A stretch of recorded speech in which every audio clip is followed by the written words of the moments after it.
Hi, my name is Ken Lavico from 2carpros.com. I'm here to show you how to replace the front brake pads and rotors of your front-wheel drive vehicle. We start by having our car on level ground, in park, with the emergency brake on, and then block the rear wheels to prevent wheel roll.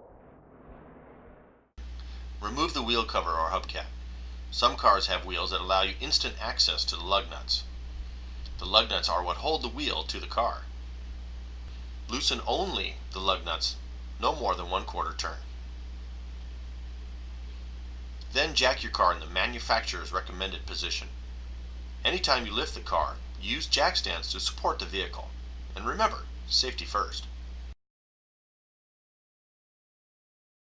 Today we are using a garage lift to get a better view of the repair. Once the car has been securely lifted, finish removing the lug nuts and then remove the wheel.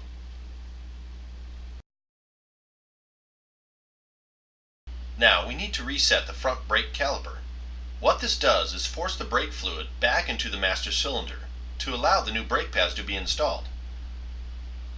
Brake fluid is what fills the brake caliper in place of the worn brake pad. I like to use a flat bladed pry bar and wedge it between the brake pad and the brake rotor.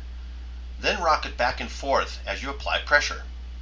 You don't have to worry about damaging the brake pads or rotor because we're replacing them anyway.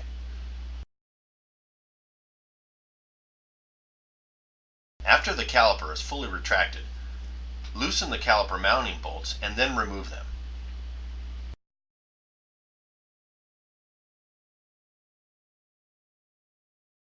There are several ways of resetting the caliper piston.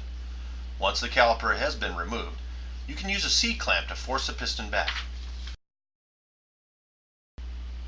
Next, remove the caliper and set it to the side. Use a tie to secure it, and don't allow the brake caliper to hang on the brake hose. Now remove the brake pads from the caliper mounting plate.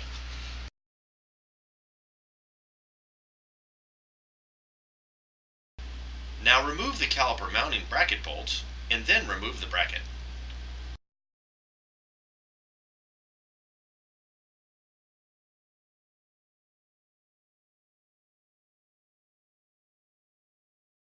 Next, remove the brake rotors. Sometimes a rotor can be stuck on the hub and may need a hammer to loosen it. Contact the rotor at the mounting hub.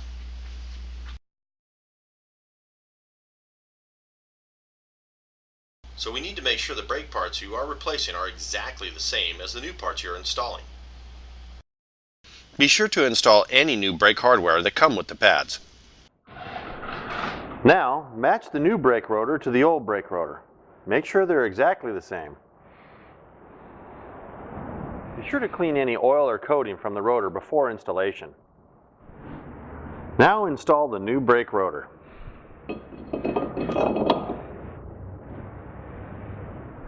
Now reinstall the brake caliper mount.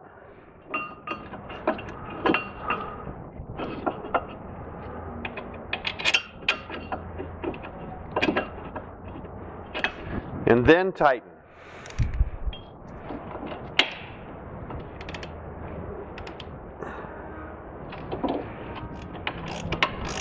Make sure the caliper mounting bolts are very tight. Now we can install the new brake pads.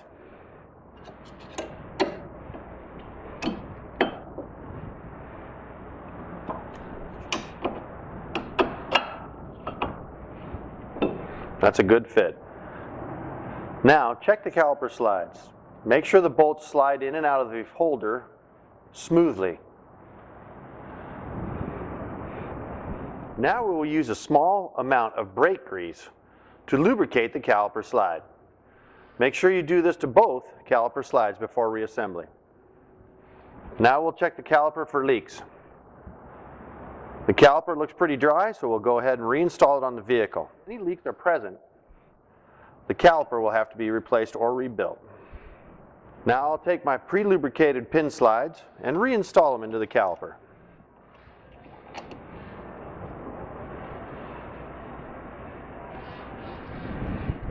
Now tighten the caliper bolts.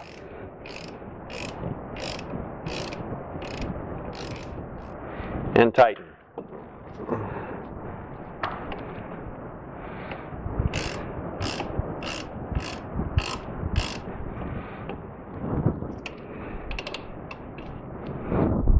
Next, we make sure that the brake rotor spins freely.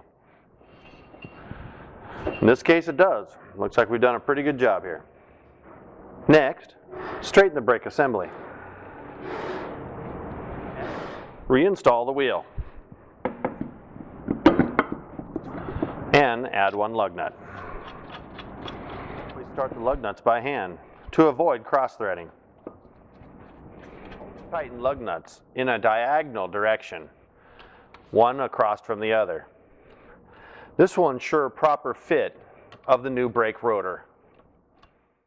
Now, after performing this procedure on the other front wheel, we need to set the brake pads against the rotor, taking up any air gap between the brake pad and the brake rotor. We did not open the brake system, so bleeding is not needed most of the time. We start by pushing the pedal down slowly, and now lifting the pedal slowly. This allows the brake fluid to replace the air gap and return the brake pedal to normal operating position.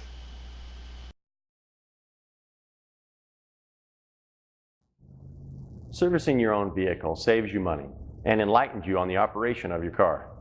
For this repair video and more car repair information, please visit our website at 2carpros.com. Thank you for watching.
Now, after performing this procedure on the other front wheel, we need to set the brake pads against the rotor, taking up any air gap between the brake pad and the rotor.